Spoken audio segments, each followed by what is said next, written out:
The ancient Stoics regarded silence as a source of knowledge and believed that reason holds great power. The fact that not everything we believe or experience needs to be shared with the public was something they acknowledged. To paraphrase the words of Epicurus, Stoicism advises us to keep to ourselves to cultivate our own inner wisdom and strength. One of the main principles of Stoicism is the prohibition of negative self-talk. Therefore, one should never engage in self-deprecation, even when alone with their thoughts in the solitude of their space. As wisely cautioned by Marcus Aurelius, the renowned Stoic philosopher and Roman emperor, do not complain, not even to yourself. The aim of Stoicism is well-being. When you continue to believe statements like, "I'm terrible at this," or "I'll never improve," these unfavorable self-assessments can negatively impact your motivation and hinder your personal growth. That's why it's essential to pay attention to the conversations happening in your mind. To avoid self-deprecation, remind yourself of the potential and qualities you possess. Formulate a statement for yourself along the lines of, "I am capable of achieving this," if not immediately, then over time. By adopting such a growth mindset, you'll strengthen your self-confidence and resilience, aligning with the core tenets of Stoicism. Secondly, refrain from boasting about your self-improvement. The great Stoic philosopher Epictetus provides insightful guidance on how to enhance your personal growth.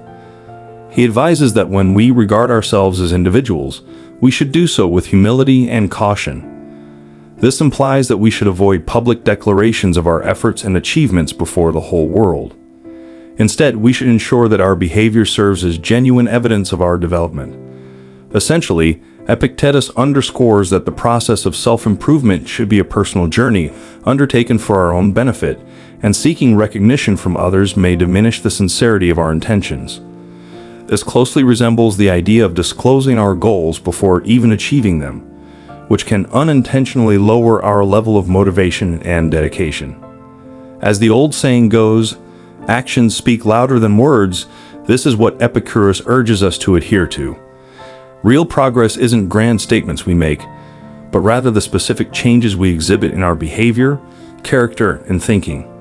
Our actions, the way we interact with others, the knowledge we share, and the qualities we embody are all indicators of true progress. The key takeaway is that the process of self-improvement should be a solitary and consistent effort. The best course of action would be to focus on our own personal growth and diligently work behind the scenes rather than making our goals public.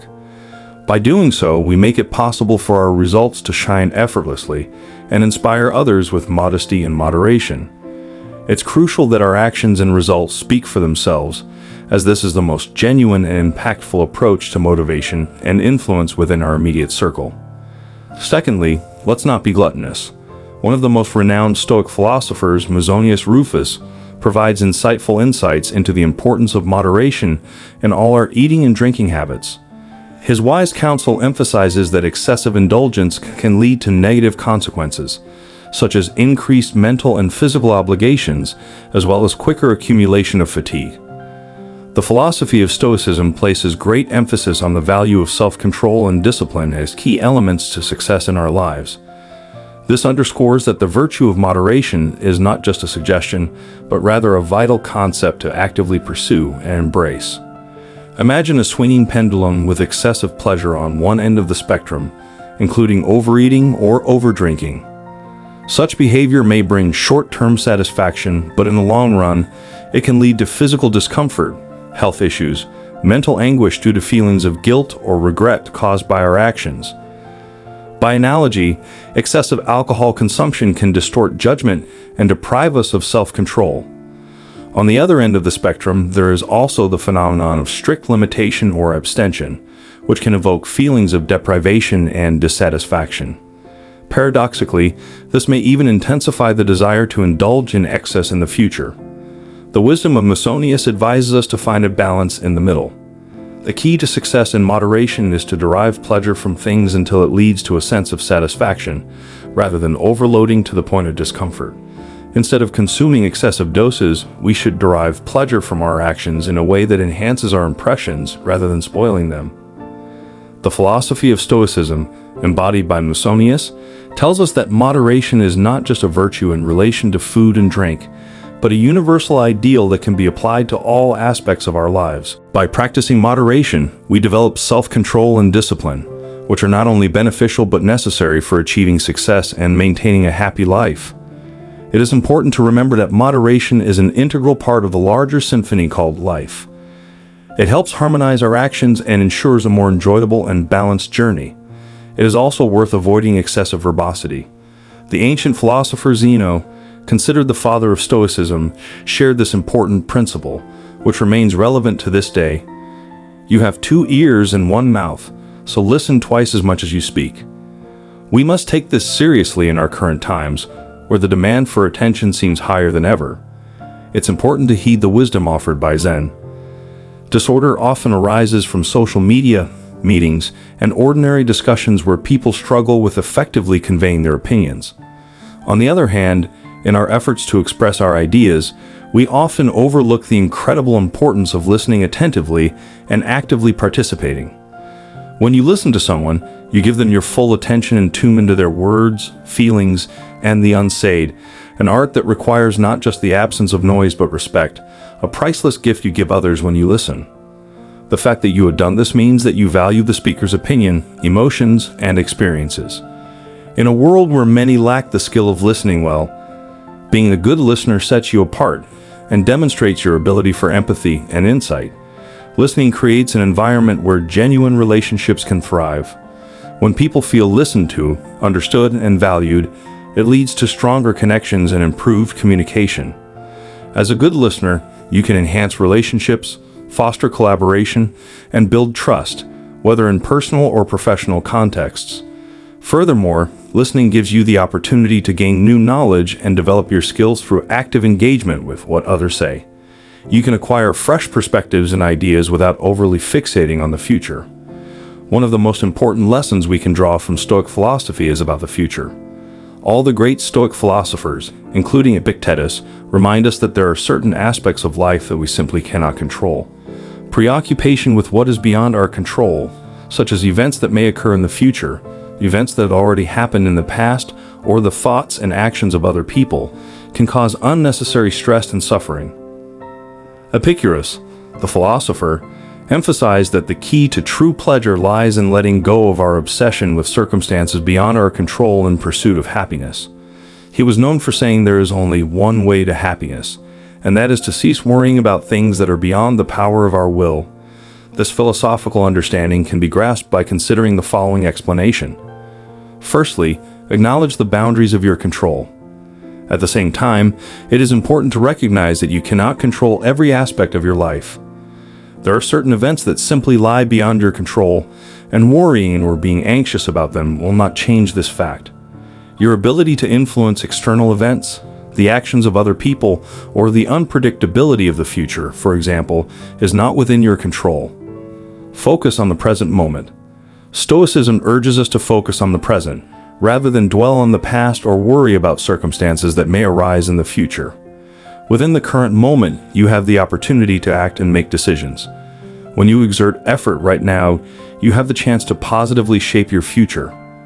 Stoics emphasize the importance of this. Although you cannot control events that occur beyond your control, you can always control your reaction to them. When you have such self-possession, you are able to find peace and satisfaction, despite the uncertainty that life presents. Reduce any tension that is not appropriate to reactions to what may happen in the future. This is a specific way to evoke a sense of tranquility through the practice of Stoicism. We learn to accept the unpredictability of life and welcome it rather than fight against it. If we take this step, we can reduce the burden on our minds and achieve a better sense of calm. The philosophy of Stoicism urges us to relinquish excessive concern about the future and focus on what we can control. This strategy has the potential to lead to increased happiness, greater resilience, and a more serene state of mind. I agree with the wise advice of Epicurus. Number 6. Do not be ungrateful. One of the most important aspects of our relationships with others is how we show gratitude or, conversely, ingratitude. It is extremely important never to demonstrate a lack of gratitude, as life itself is a magnificent gift, and we should accept it with gratitude for every minute bestowed upon us. As the ancient Greek philosopher Epicurus said, He is a wise man who does not grieve for the things which he has not, but rejoices for those which he has. These words of wisdom will teach us to constantly recognize and express gratitude for the blessings present in our lives. In other words, ingratitude implies a lack of acknowledgement or public expression of gratitude for the positive events in our lives. This can manifest in various ways, including ignoring the generosity of others and taking for granted the luxuries we experience daily. Gratitude is a way of acknowledging the good aspects of our lives and the efforts of others contributing to our well-being. Through the practice of gratitude, we can recognize these positive aspects. Expressing gratitude exposes us to the danger of isolation from people in our immediate surroundings. This can lead to misunderstandings, hurt feelings, and tense social situations. On the other hand, expressing gratitude fosters healthy relationships and creates an atmosphere in which people feel valued and appreciated more than they otherwise would. It is essential in your interactions with others that the practice of expressing gratitude for kind deeds, opportunities, and gifts that come your way should be cultivated as a habit.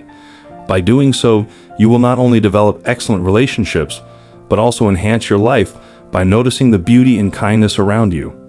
Another habit that many of us adopt without even realizing it is the habit of complaining. Quite often, we use it as a means of expressing our frustration or eliciting sympathy from others. However, complaining about a problem hardly ever helps improve it.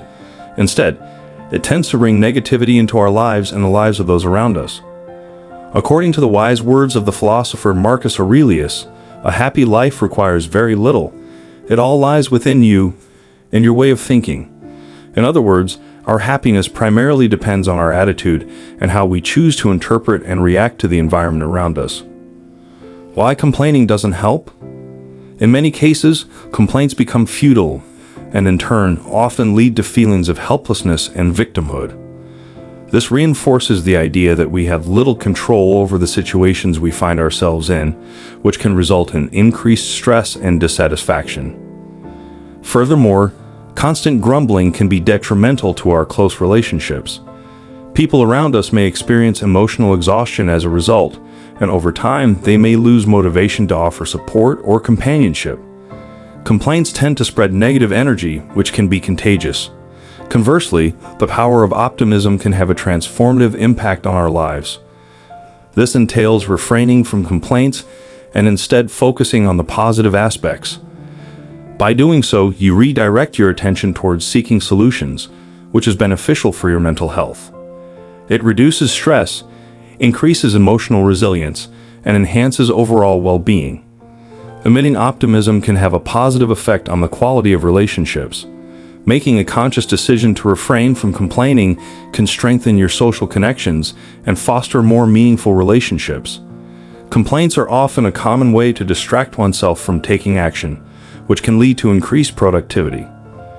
By shifting your perspective to seeking answers and taking proactive efforts, you can enhance your refrain from arising when acknowledging and enjoying the pleasant moments of your life, no matter how insignificant they may seem, by reducing the inclination to complain. Being mindful of your thoughts and emotions can help you recognize when you are about to complain and redirect your attention elsewhere. It's important to reframe your mindset to find solutions and take action when faced with a problem or a question. Focus on seeking solutions, express gratitude, and make it a habit to acknowledge the positive aspects of your life daily. The habit of complaining is non-constructive and often harmful.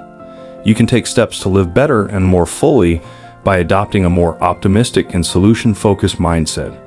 Remember, as Marcus Aurelius pointed out, the secret to happiness lies within ourselves and in how we think. This can be a powerful way to gain strength, wisdom, and inner peace in our lives. By embracing Stoic ideas, I sincerely hope that this knowledge and video will help you incorporate this practice into your daily life. If you've made it this far and don't know what to write, please leave a comment. Stoic wisdom will let me know that you've read to the end. We thank you for watching.